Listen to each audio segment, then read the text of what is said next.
Sa mga nagtatanong kung paano ang naging process sa Rebond plus yung pinagmix na dalawang treatment which is the Brazilian Botox and Keratin Straightening Treatment. So ito, nagagawa natin ng full video, Rebond plus treatment. So stay tuned and panoorin ang video mula umpisa hanggang dulo mga sis para masundan ninyo. A disclaimer lang, hindi po ito tutorial para sa mga DIYers. Ito po ay para sa ating mga kapwa hairstylist na nagre-rebond kagaya ko kung paano ang process natin dito. At bago tayo mag-proceed, check muna natin yung buhok ni client. So ito ay rebonded 6 months ago ang nakakalipas. Ako ang nag-rebond nito at kulot at kinky ang buhok ni client pero nagpakulay siya mga after 1 month simula nung nireband siya pero hindi siya sa akin nagpa-color sa ibang salon. Bago ko to siya nireband, mayroon tong previous bleach or highlights mga sis, tad-tad sa color at mahaba yung pagkakulot nito or regrowth niya.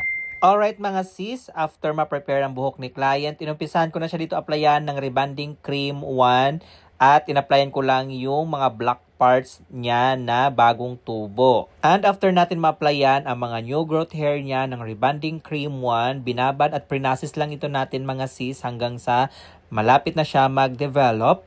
Then afterwards, saka naman tayo nag-proceed sa reapplication naman doon sa kanyang mga previous na rebonded parts. So need natin siyang reapplyan dahil medyo buhaghag na nga rin siya. Pero yung pinang-apply ko dito na rebonding cream number 1, mga sis, ay hinaluan ko ng ating pH balancer.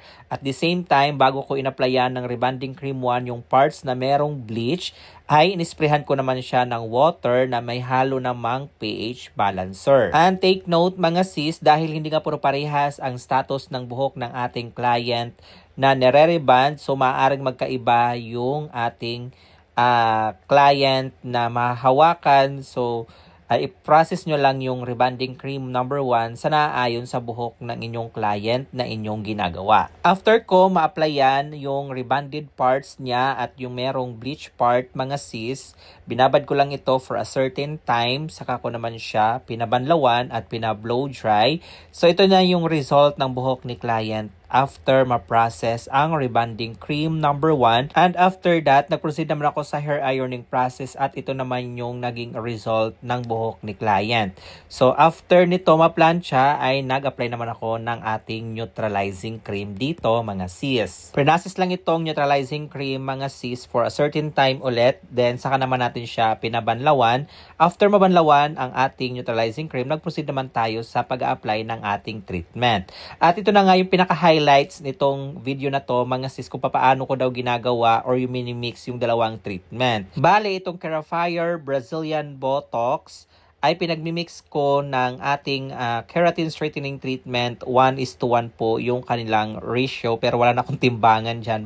Basta tansyahin nyo lang na magkaparehas sila ng dami. At pagkatapos ng mabadlawan ang ating neutralizing cream, saka naman ito i-apply yung ating treatment. Bali, yung application ko dito is damp application siya mga sis, pero hindi siya sagad sa anit. Kung meron man magtatanong kung pwede pa rin ba siyang i-rebond next time since nagamitan natin siya ng ating KOS or Keratin Straightening Treatment, yes, pwede pa naman siyang i-rebond next time since pinagmix naman po natin yung ating dalawang treatment. So na-dilute yung effect nung ating keratin straightening treatment. So, pwede pa siyang i-rebond next time. Make sure lang na i-check natin or i-analyze natin na mabuti yung buhok ni client before tayo mag-proceed ulit sa rebonding. So, ibababad lang po natin itong treatment na to for about 30 minutes. Saka naman natin siya babanlawan. Then, after natin siya mabanlawan, lagyan natin siya ng hair mask sa banlawan. Yun ang ating pinaka-conditioning treatment. Saka natin siya ulit babanlawan ng 100%.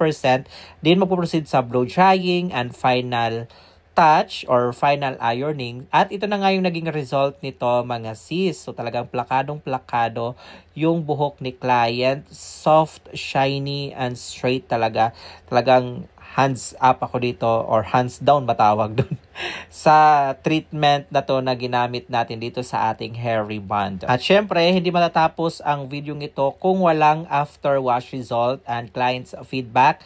At ito nga yung ating client's feedback and after wash result. At bali, hindi po pala namin kinulayan yung buhok ni client dyan dahil medyo nagmamadali siya. So, nag-set na lang kami ng appointment para sa hair color niya next time. At ito na nga yung buhok ni client after niyang ma-wash. So, 1 day resting time lang ito mga sis, pero talagang napakaganda yung naging result niya. So what do you think mga sisi? Comment your thought below at please don't forget to like, share, and follow our page for more hair transformation.